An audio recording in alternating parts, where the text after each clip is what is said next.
रोहा हे माझं होमटाऊन आहे. स्वाभाविकपणाने गेले 25 वर्ष रोहेकरांनी रोह्याची संधी, सेवा करण्याची संधी आम्हाला सर्वांनाच उपलब्ध करून दिली. राष्ट्रवादी काँग्रेस म्हणून दिली. एक त्यांच्या कुटुंबातील घटक आहे असं मानून मी, आदिती, अनिकेत आम्हाला सर्वांना दिली. यावेळची सुद्धा निवडणुकीच्या निमित्ताने एक पहिला दिवस सर्वांना बोलवावं या हेतूने काल रात्री उशिरा निरोप दिल्याच्या नंतर जी अभूतपूर्व गर्दी आज या ठिकाणी झाली, सर्व तरुण महिला ज्या पद्धतीने ज्येष्ठ सहभागी झाले, मला विश्वास आहे की प्रचंड मताधिक्याने यावेळच्या सगळ्या जागांच्या वरती आम्हाला निश्चितपणाने यश मिळेल. सर, करुणा मुंडेंकडून स्वराज्य शक्ती सेना पक्षाची स्थापना करण्यात आलेली आहे, याकडे आपण आणि सर्व जागा त्या निवडून येतील असं म्हटलं. शेवटी मला त्या बाबतीमध्ये काहीच म्हणायचं नाही. प्रत्येकाला व्यक्ती स्वातंत्र्य आहे.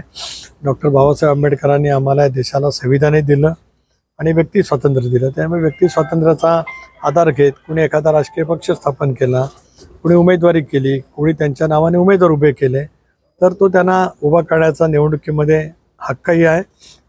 जनता त्या संदर्भातला अतिशय डोळसपणाने निर्णय घेत असते. राज्यामध्ये सुद्धा आज 6 प्रमुख राजकीय पक्ष आहेत, ज्यामध्ये महायुतीचे 3 प्रमुख पक्ष, भारतीय जनता पक्ष, राष्ट्रवादी काँग्रेस, शिवसेना, समोर आहे काँग्रेस, आदरणीय पवारसाहेबांच्या नावाने राष्ट्रवादी काँग्रेस पक्ष आहे, उद्धव बाळासाहेब ठाकरे शिवसेना आहे, इतरही बहुजन महासंघ, आंबेडकर साहेबांचा, असे अनेक राजकीय पक्ष आहेत. काही स्वतंत्रसुद्धा वेगवेगळे पक्ष आहेत. त्यामुळे ते प्रत्येकजण निवडणुकीच्या माध्यमातून आपलं जनमत आजमावण्याचा प्रयत्न करत असतो. त्यातला तो प्रयत्न असावा. तर वादग्रस्त विधानामुळे अमोल मिटकरी यांची प्रवक्तेपदावरून उचलबांगडी केलेली आहे आणि रुपाली ठोंबरे यांची देखील. नाही, असं नाही आहे.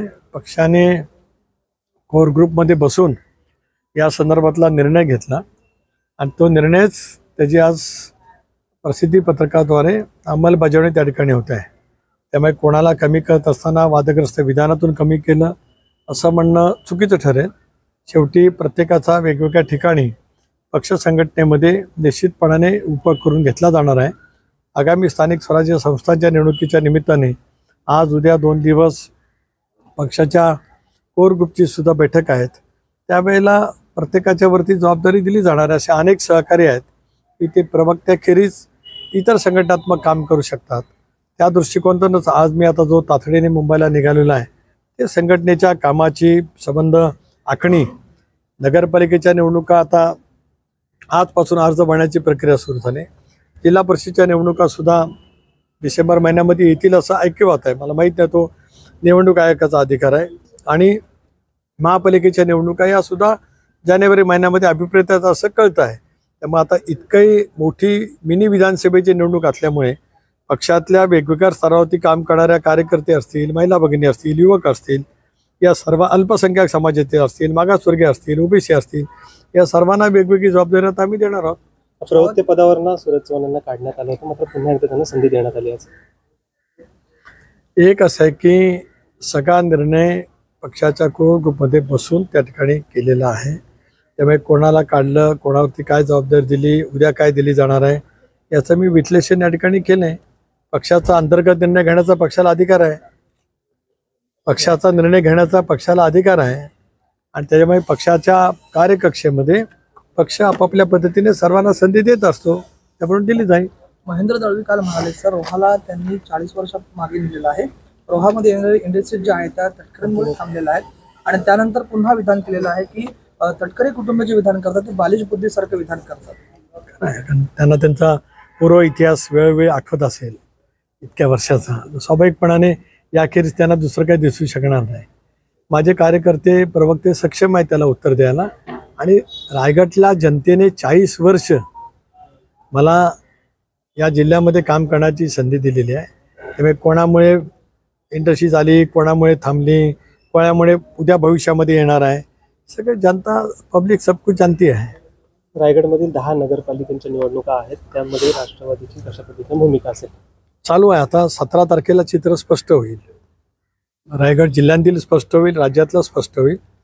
राष्ट्रवादी काँग्रेस पक्ष आपापल्या पद्धतीने वेगवेगळ्या नगरपालिका आहेत. माथेरान आहे, कर्जत आहे, खोपोली आहे, पेण, अलिबाग, मुरुड, रोहा, श्रीवर्धन, महाड या नगरपालिका आहेत. इतरही आजूबाजूच्या नगरपालिका आहेत. गेले 5 दिवस सोमवारपासून ते शुक्रवारपर्यंत सलग राज्यातल्या सगळ्या जिल्ह्यातल्या नगरपालिकेचा आदरणीय अजितदादांच्या प्रफुल्लबाईंच्या उपस्थितीमध्ये मी आढावा घेतलेला आहे. 17 तारखेला चित्र स्पष्ट होईल. त्यामध्ये रायगडचं चित्रसुद्धा स्पष्ट होईल.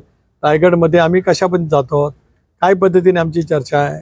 महायुतीतला प्रमुख असलेल्या घटक पक्षाजवळ सुद्धा काही ठिकाणी चर्चा चालू आहेत. त्याही कशा निर्णयास्पद न्यायाचा आहे त्या दृष्टिकोनातून आमचे प्रयत्न चालू आहेत. सर, काल भरत शेठ म्हणाले की घरामध्ये 20-20 वर्ष मंत्रिपद असताना देखील मुंबई गोवा महामार्ग का रखडला आणि राष्ट्रवादी काँग्रेस पक्षाने महाराष्ट्राला ओरबडून खाल्लेला आहे.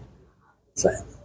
त्यांनाही त्यांचा पूर्वइतिहास आठवत असेल, त्याच्यामुळे त्यांना ओरबडणं हा शब्द त्यांना माझ्यापेक्षा अधिक ज्ञात आहे. त्यापेक्षा अधिक काय बोलू शकत नाही. त्यांनी जे अनुभवलेलं आहे, महाडच्या जनतेने पाहिलेलं आहे अनेक वेळेला. त्यामुळे ओरबडणं हा शब्द कदाचित त्यांना माझ्यापेक्षा खूप जास्ती ज्ञान आहे. मी मागे सांगितलं की त्यांचं ज्ञान अगाध आहे. एक छोटा माणूस आहे, बालिश आहे, त्याच्यामुळे मला कमी कळतं, त्यांना खूप कळतं.